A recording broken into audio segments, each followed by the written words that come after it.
रक्षा विसर्जन नदीच्या पाण्यामध्ये न करता वृक्षांना घालून केली वृक्ष संवर्धन। अंत्यसंस्कारानंतर रक्षा नदीत विसर्जित करण्याची प्रथा आहे।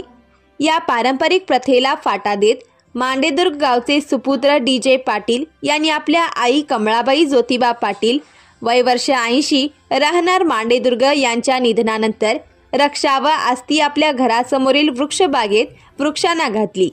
सध्या शहरात व ग्रामीण भागात देखील सर्वत्र सिमेंटचे जंगल तयार होत असल्याने पर्यावरणाचा समतोल ढासळत आहे।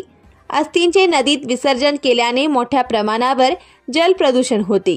त्याचबरोबर रक्षा पाण्यात विसर्जित केल्याने ती पाण्यात तळाला जाऊन पाणी जमिनीत मुरण्यासाठी अडथळा निर्माण होतो।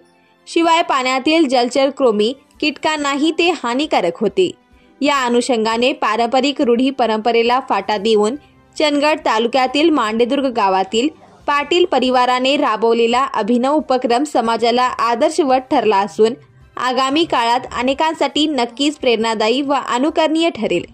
आपल्या माऊलीची आठवण कायम स्मरणात राहील हा उद्देश समाजासमोर ठेवून चांगल्या प्रकारचा आदर्श उभा केला आहे।